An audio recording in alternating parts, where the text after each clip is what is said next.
Hi, I'm Greg Poole. And I'm Brady Ellison. And we're going to talk about stabilization and how it applies to recurve archers.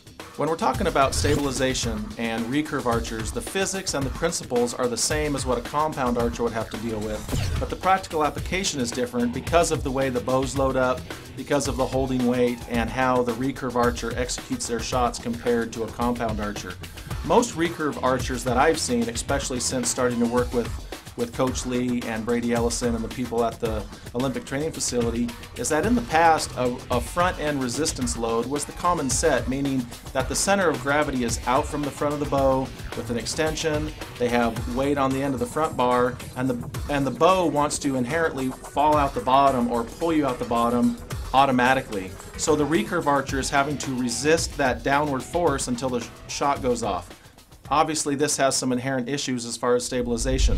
For those archers that are utilizing Coach Lee's best method, like the RA athletes at the Olympic training facility, Brady Ellison, Jake Kamitsky, the type of stabilization that they're going to utilize is going to be slightly different than some of the athletes that are using the push-pull method. And the reason for this is because the best method is teaching to actually hold. I'm not here obviously to teach you the holding method. That's something that Brady Ellison will be doing a series on.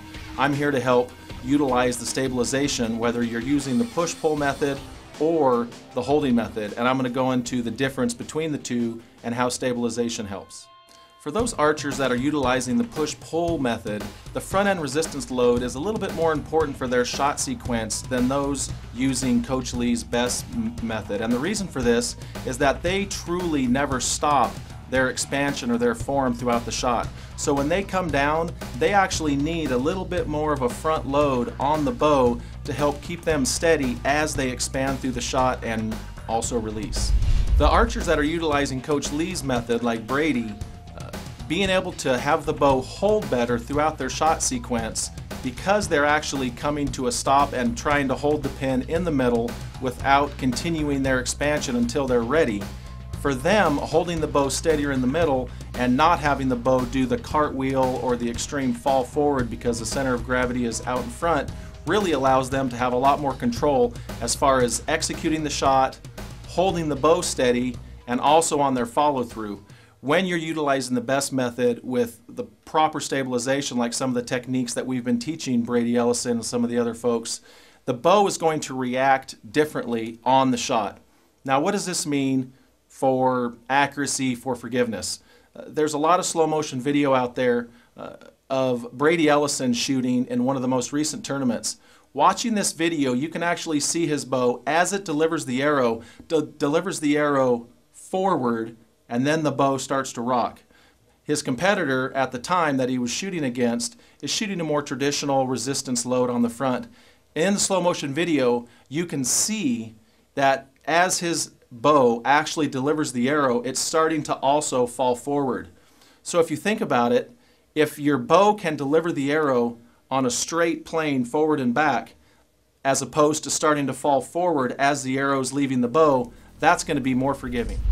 I'm going to talk a little bit right now about the difference in stabilization from a compound to a recurve and how some of the ratios or how the weights are set up will look similar, but the weights will be distributed a little bit differently. On a recurve bow, because you don't have the mechanical advantage of let off, your general male recurve archer is going to be holding 40 to 47 pounds or in that ballpark, depending on what their personal preference is, as opposed to a compound archer is going to be holding 16 to 21. So what this means is, as they're holding the bow, they're going to have their weight distribution a little bit more level. If you look at some of the top compound archers, they're going to have a ratio from 3 to 4.5 to 1, meaning if they have, for every one weight on the front, they'll have 3 to 4 weights on the back. Well, with a recurve archer, because of the amount of holding weight and how the bow is loading up, that ratio is going to be a little bit less. There is no magic ratio for everybody. It's going to be different. Brady Ellison bow right here, he has just over a 2.5 to 1 ratio, meaning he has about 9 ounces out front and he has about 23 or so on the back.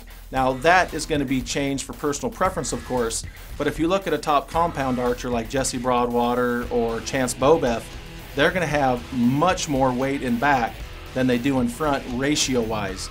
Now that ratio can be manipulated with the length of bars out the front and the length of bars out back. But one thing to keep in mind as a recurve archer is you need to make sure that you're using stabilization to allow you to hold and execute your shot to your maximum potential. In working with the recurve archers that I have been over the past year, the most common setup that I see is generally about a 30-inch bar on the front with about a 5-inch extension, and then of course the V-bar bracket and possibly a quick disconnect depending on the personal preference on the end of the 5-inch extension.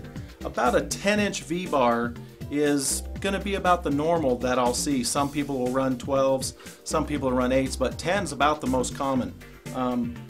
There's going to be a lot of mechanical advantage that the recurve archer is going to gain the closer that they can get the weight on the V-bars to the string. Now, there's obviously a lot of physics involved in why this is happening. Draw length doesn't necessarily matter.